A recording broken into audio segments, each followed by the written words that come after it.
Today I'm going to be showing you how to use compare TF sites across sequences, which is a tool that can be used to analyze binding sites that are altered across 2 or more enhancer sequence variants. Each transcription factor binding site can be assigned a value depending on the type of reference data set used. TF sites is compatible with position weight matrix, or PWM data, relative affinity data, and absolute affinity data. In evolutionary applications, this tool can be used to determine which binding sites are lost, gained, or changed within a particular clade of species.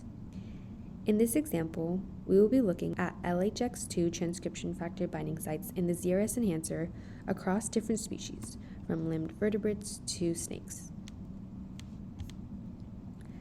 To run this tool, the first thing that you'll need to provide is the name of the analysis that you're performing.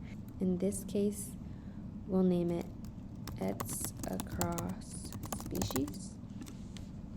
Next, you must specify the hypothesis. The examples are loss of function, gain of function, or both.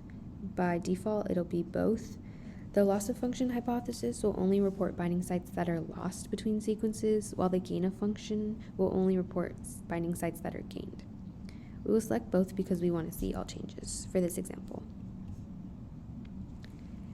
Next, the DNA alignment table contains 2 or more sequences to be analyzed. The sequences should be aligned and assigned to a group.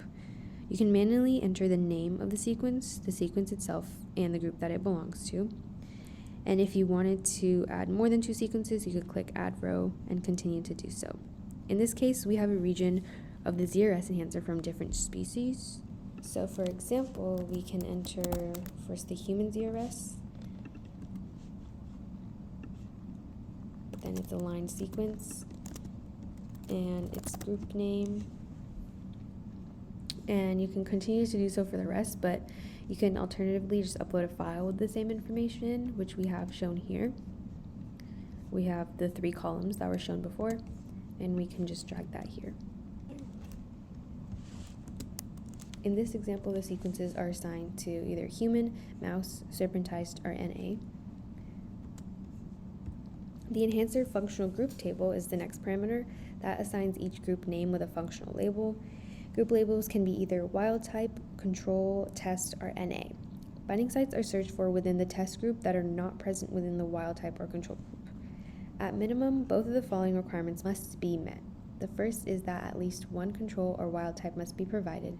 The second is that at least 1 test must be provided. You can manually enter the group names and their corresponding labels here. For example, human is wild type, and then we can keep going. And same thing, alternatively, we can upload this information as a file, which we've shown here with our 2 columns, group and label. Next, there are 2 options for providing information to annotate transcription factor binding sites. The first option is providing the affinity data and core binding site. If you created an affinity reference file using the normalized TF-DNA affinity tool, that dataset will be available here under the My Affinity Datasets dropdown. The minimum information that needs to be provided in this table is the transcription factor and the core binding site. So the affinity data is optional if you don't have access to data for that transcription factor. We also need to provide the minimum threshold to be considered a binding site change. In this case, the default is 0.1. The second option for analyzing binding sites is using PWM data. If you would like to analyze transcription factors using PWM data, you can either upload your own here, or you can select the default databases that are available on the website, or you can use the Generate Motif database tool to create a file containing PWMs, and any files generated from that tool will be available under the My Motif Databases section. The PWM minimum score is the threshold required to predict a binding site, and then again we need to provide the minimum binding change. For this example, we'll be using the first option of using affinity data and core site information. So we want to look at LHX2 binding sites, so we can enter its name, the core site, and affinity reference data. We use the normalized TF-DNA affinity tool to create our LHX PBM data, and so we're going to select that here. And if you have more transcription factors you're looking at, you can click Add Row and continue to do so. Alternatively, you can enter this information as a file. So here we have this information, same thing listed here with 3 columns, and we can upload that.